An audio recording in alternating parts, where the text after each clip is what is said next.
Maioria acha que faltam vereadores negros e mulheres, diz Datafolha. Pesquisa Datafolha aponta que eleitores das 4 capitais brasileiras consideram o número de mulheres e negros das câmaras municipais insuficientes. Por Júlia Barbon, o número de mulheres e negros nas câmaras municipais ainda é considerado insuficiente pela maioria dos eleitores de São Paulo, Rio de Janeiro, Belo Horizonte e Recife, mostrou a pesquisa Datafolha feita nas 4 capitais brasileiras. Ao mesmo tempo, cerca de 8 em cada 10 dos entrevistados diz que o gênero e a cor de um candidato não faria diferença na hora de escolher um prefeito ou prefeita nas próximas eleições municipais, em 6 de outubro. Na capital paulista, 74% acham que a quantidade atual de vereadoras é menor do que deveria ser. Esse mesmo percentual é de 70% da capital fluminense. Ao mesmo tempo, cerca de 8 em cada 10 dos entrevistados diz que o gênero e a cor do candidato não faria diferença na hora de escolher um prefeito ou prefeita nas próximas eleições municipais em 6 de outubro. Na capital paulista, 74% acham que a quantidade atual das vereadoras é menor do que deveria ser. Esse mesmo percentual é 70% na capital fluminense, 65% na mineira e 67% na pernambucana. A percepção é quase idêntica em relação à falta de representatividade de negros. Capitais têm poucos vereadores negros. Por outro lado, de 20% a 26% dos eleitores entrevistados acham que o número de mulheres é adequado ou maior do que deveria. Flutuando de acordo com a cidade. Em relação a pretos e pardos, essa opinião de que o número de legisladores é suficiente varia de 17 em São Paulo a 26 em Recife. Caraca! A pesquisa ouviu 3.164 pessoas no total, de terça, dia 2, a quinta, dia 4. E a margem de erro é de 3 pontos percentuais nas 2 primeiras cidades e de 4 pontos nas 2 últimas, para mais ou para menos. Caraca, que surreal. Tem gente que tem percepção que estamos bem representados. Jesus, eu fiquei em choque, perdão. A percepção majoritária espelha a realidade. Nessas 4 capitais, a parcela de mulheres e negros nas câmaras municipais, de fato, ainda é muito inferior às suas populações, mesmo com novas regras impostas pelo TSE e outros órgãos nos últimos anos para tentar atenuar as desigualdades. Em São Paulo, por exemplo, só 13 dos 55 vereadores em exercício são do gênero feminino, 24%, menos da metade da porcentagem delas na sociedade, apesar de ser um recorde. Apenas 11 se declaram pretos ou pardos, 20%, enquanto a participação desses grupos na metrópole chega a 43%. O cenário de subrepresentatividade se deve nas outras câmaras municipais, tanto do Rio quanto em Belo Horizonte e Recife. Se repete nas outras, tanto no Rio quanto em Belo Horizonte e Recife. As mulheres não passam de 1/4 do total de legisladores e os pardos e pretos não chegam a 40%, sendo que a maioria das suas respectivas populações é negra. A capital pernambucana tem as piores marcas, com apenas 7 de 39 cadeiras legislativas ocupadas por vereadoras, 18%, e 11 por negros, 28%, contra 61% de seus habitantes. Caramba! Cota para mulheres. Desde 2020, os partidos precisam distribuir seus recursos do fundo eleitoral e seu tempo de propaganda gratuita de maneira proporcional à quantidade de candidatos negros e brancos. Já as mulheres devem ser 30% das candidatas e receber no mínimo 30% das verbas públicas da campanha. Faz sentido. A maioria das legendas, no entanto, desrespeitou essas regras e nas últimas eleições, sem punição, iniciou-se então uma articulação para tentar aprovar a chamada PEC da Anistia, proposta pela emenda constitucional que perdoa o descumprimento. Alô, PL e PSL! A Câmara dos Deputados tentou votar o texto em outubro do ano passado em comissão especial, mas uma forte reação contrária barrou a medida. No mês passado, o presidente da casa, Arthur Lira, voltou a desengavetar a matéria e incluiu na pauta de votações, mas depois recuou, que nem a PEC do aborto, né? Covardes. Eventuais mudanças não valerão as eleições de 2024, porque o prazo para isso já expirou, como sempre.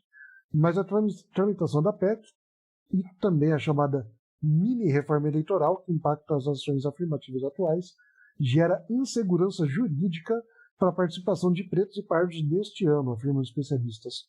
Agora é interessante também. Gênero e raça.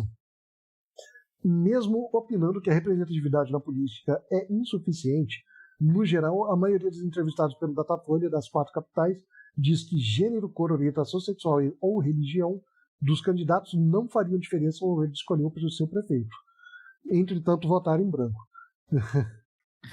Entre essas características, a que mais influenciaria positivamente é a de gênero, de 14% a 19% dos eleitores que dizem que teriam mais chances de votar em uma candidata mulher, dependendo da cidade.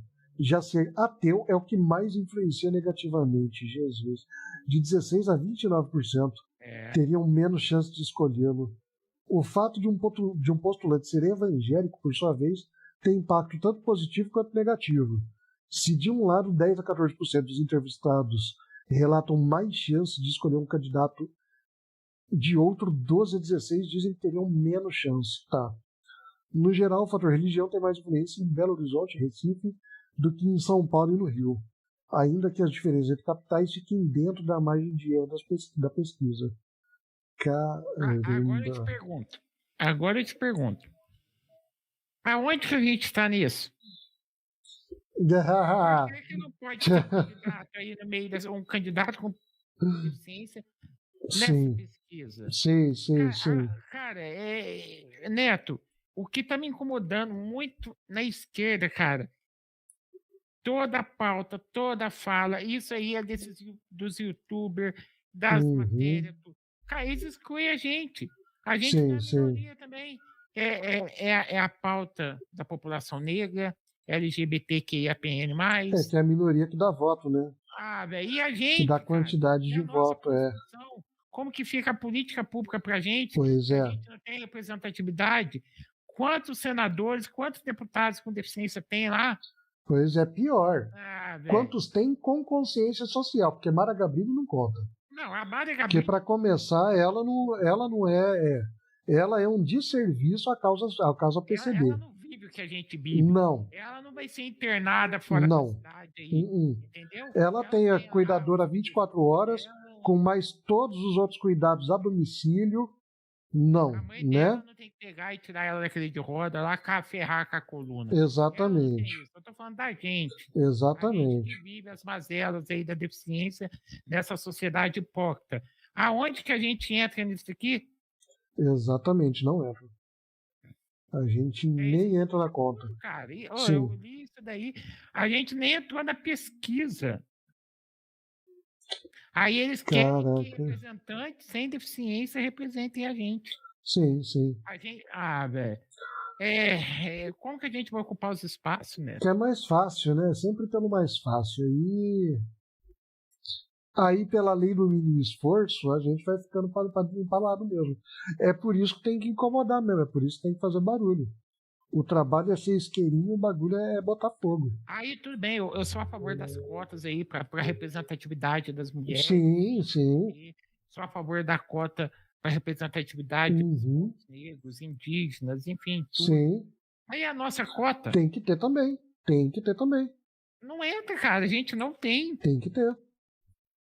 Não, aí pode falar que é a heterofobia, a caucasofobia que for, vai ter que espremer mais isso aí, vai ter que ter porcentagem também, como tem para emprego, tem que ter para PCD no concurso público, tem, por que não na eleição não tem?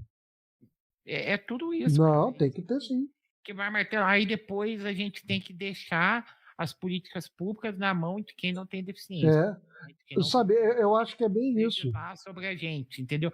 Aí, como que, cara, é o que eu falo, mano, a gente tem que ter representatividade, mas ninguém nos representa, eles não deixam, cara, o sistema não deixa, ele não quer que a gente chegue lá, não, Neto, eles não quer que a gente chegue lá, cara. Não, porque aí já começa coisa demais, né? Porque aí, porra, além de tudo, você vai querer adaptação para todo mundo? Pera lá, é só 20% da população que tem algum tipo de deficiência. Sabe, não é como se todo mundo um dia fosse ser idoso e no mínimo a mobilidade reduzida fosse experimentar. Como assim ser extremista desse jeito? Já não chega o Boulos querendo dar casa para todo mundo? Agora você quer o minha rampa, minha vida também? Pera lá. Você vai quebrar a economia se você exigir que todo prédio tenha elevador adaptado, tenha. O lance vai ser sempre esse. E aí, inclusive do lado progressista, aí é puramente comodidade, aí é puramente da galera que olha pra gente tem preguiça, tá ligado? A galera que olha pra gente tem preguiça do trampo, sabe?